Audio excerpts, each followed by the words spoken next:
Jadi nek sunah ketika jenengan lupa tidak melafalkan, jenengan tidak apa-apa, tapi hati kita harus niat. Niat itu bagaimana?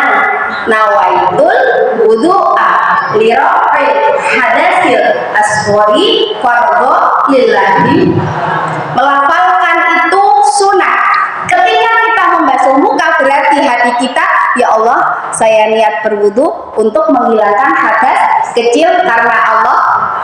Ketika mulut kita nawaitul wudu'a li raf'il hadasil asghari fardhu lillahi ta'ala, itu sunah mengucapkan, tapi hati kita harus wajib punya keyakinan bahwa saya berniat untuk Bu, Mbak, saya tuh nggak hafal nek kon panjang-panjang niat wudu karena Allah. Ya udah, ya Allah, saya niat berwudu untuk mensucikan hadas kecil. Ngoten niku nggih. Dadi konten Bu bisa diterima ya. Nomor 1 niat. Nomor 2, fardunya wudu yang nomor 2 tidak boleh ditinggalkan agar wudu kita sah adalah membasuh muka.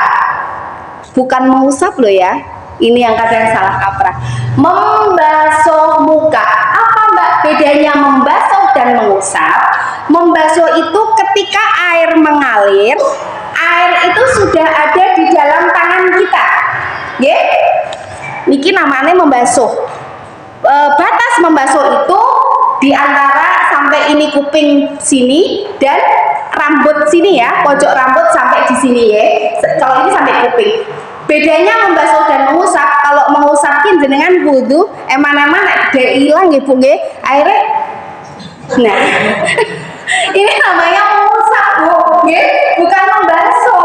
Jadi karena nopo arep kondangan melih, nembe kondur saking kondangan, makin ndak bedake luntur, akhirnya nek wudu, airnya mesti. Nah, ini namanya mengusap. Sah apa mboten Bu? Nggak sah, karena itu mengusap. Berbeda dengan membasuh. Membasuh itu airnya harus ada di tangan kita, baru kita basuhkan. Bisa diterima nggih? Biar nggak salah paham. Kalau iki cok perlu mboten wong mriki aduh mriko. Nek sing ayu-ayu nika karena mungkin eman-eman cah nom-nom nggih mungkin mbok bedake luntur kalau arep dolan melih. Le wudu ki mung di ngoten-ngoten itu namanya mengusap nggih, bukan membasuh nggih. Kalau membasuh itu harus semuanya terkena air, tidak boleh ditempel-tempel saja, tapi airnya benar-benar harus ditaruh di muka. Bisa diterima? Insya Allah. Ya, itu membasuh muka. Yang ketiga apa Bu? Membasuh kedua tangan ilal mirfaqoini sampai sikut. Jadi membasuh lagi ya Bu ya, bukan mengusap loh ya. Berarti kalau kita pakai air mengalir, airnya harus diratakan sampai ke sikut, tidak boleh hanya setengah sikut. Makanya untuk hati-hati kalau bikin baju niku, yo nek wong iki ono sing langsing ono sing lemu yo Bu yo, nek kadang lemu ada kuanelan di ngoten-ngoten ya Bu nggih. Jadi misalnya kita berat badannya lebih, berarti lendamel baju rada dilonggari nggih. Nek kita diberi sama Allah dia langsing kaya kula niku ora iso lemu nggih Bu. Nggih, jadi bawaane kula memang segini terus. Biyen sebelum nikah saya malah BB-nya cuma 39. Sekarang sudah mending Bu, kula sudah 50. Tapi yo semene iki terus nggih. Lah niki kalau wudu nggih nek bajune kula ki LD-ne sementen-menten Bu nggih. Kalau wudu berarti seperti yang saya aturkan tadi, memang ini baju harus disingkirkan ke atas karena harus membasuh sampai siku. Nggih? Bisa diterima Bu? Niat membasuh muka, membasuh kedua tangan sampai siku. Nomor 4 apa Bu? Telinga tidak masuk dalam mengusap sebagian kepala, nggih. Nggih, jadi minar roksi, minar arrobingu masmu syai'in minar roksi, nggih. Nomor 4 mengusap sebagian kepala, bukan membasuh ya, jangan terbalik ya. Kalau membasuh kepalanya jenengan ki kudu dilebok-lebok dibasuh. Itulah kehebatan Islam, nggih. Islam itu sudah tahu kadar kemampuan kita. Nek wudu, nek kene membasuh jenengan mumet nggih Bu nggih. Soalnya kan kepalanya harus dibasuh semuanya. Akhirnya aras-arasan menjalankan wudhu. Lah ini akhirnya wamsah minar roksi syai'in nggih. Kita mengusap sebagian, hanya sebagian kepala saja. Nah, ini namanya mengusap, boleh. Nggih? Mengusap saja, diusap saja, enggak usah sing jebur. Makin nek jenengan mumet nggih. Niku. Bisa diterima ya? Tadi kalau telinga bukan. Jadi yang selain nanti saya sebutkan itu menjadi sunnahnya wudhu. Sekarang fardunya wudhu dulu. Nah, yang nomor 5 apa Bu? Ghuslur rijlaini ma'al ka'baini. Membasuh kedua kaki sampai mata kaki. Yang harus diingat-ingat sampai mata kaki. Sudah ya, masuk ke otak ya, sampai ke mata kaki ya. Kenapa itu saya ulang-ulang? Lagi-lagi membasuh bukan mengusap ya Bu. Kakinya dibasuh, dicari, tapi cuma sampai mata kaki. Nek mata kaki itu mana Bu? Di atas mata kaki ini loh Bu. Ini kan kita ada jendol-jendolnya nggih. Terus di atasnya, bukan sampai kuku. Nggih, karena itu termasuk aurat. Kadang nyon ngapunten kalau belum ngaji kan belum tahu nggih Bu, nggak apa-apa ya. Kita kan sama-sama perempuan ya. Ini saya sampaikan karena ilmu. Kadang ada di tempat umum karena wis aku pokoknya ra mantep nek wudu ki ora tekan kuku. Akhirnya dibuka gayur-gayur, belakangnya tuh bapak-bapak pada ngantri wudu.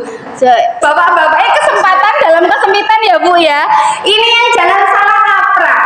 Membasuh kedua kaki sampai mata kaki. Napa Bu? Mata kaki. Mata kaki itu mata kaki yang ada matanya niki lho Bu, di atasnya saja sudah cukup. Nggak usah gamisnya diangkat-angkat, jebur.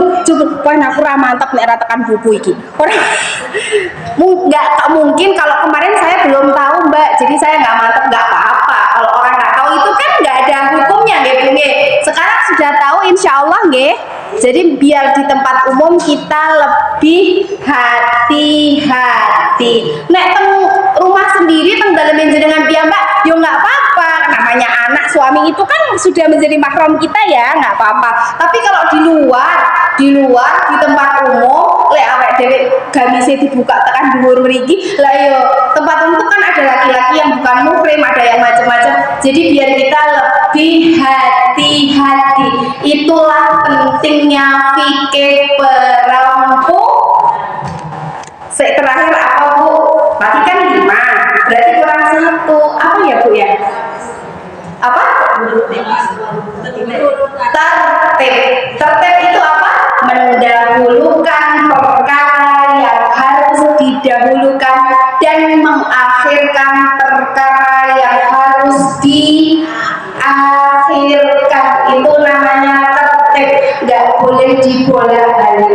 Yang dahulu didahulukan, yang akhir diakhirkan. Yang mana Mbak? Yang tadi saya sebutkan 6 itu. Selain yang saya sebutkan dalam wudu ada apa saja Bu? Selain 6 tadi, berarti apa saja bonusnya? Umur, terus apa lagi? Hidung, telinga, niku nggih, itu termasuk sunnah wudu. Apabila dilakukan jenengan mendapatkan pahala, apabila tidak dilakukan jenengan tidak dosa. Kenapa Islam sampai seperti itu? Karena untuk menjaga kita. Ya apa Mbak? Contoh, kita pas puasa. Kalau kumur-kumur wajib, kita harus kumur-kumur. Terus kita lupa ketelan misalnya. Berarti puasanya sah apa enggak? Enggak, apalagi kumur-kumurnya disengaja. Makanya akhirnya Islam menetapkan bahwa itu menjadi sunnah. Mungkin untuk menjaga ketika kita puasa, untuk menjaga ketika tidak dilakukan, ya jenengan nggak apa-apa, wudunya tetap sah. Terus niki takutnya kalau kita lupa ke apa yo? Nah, ke dalam saking seriusnya nggih Bu nggih, akhirnya masuk pas kita puasa otomatis puasa kita batal. Apalagi Bu tadi telinga, takutnya karena ada ini loh, ada bolong-bolongan ini loh Bu yang menyebabkan takutnya air itu masuk ke dalam tubuh kita. Bisa diterima Bu? Paham betul? Insya Allah sudah paham nggih? Tadi diingat-ingat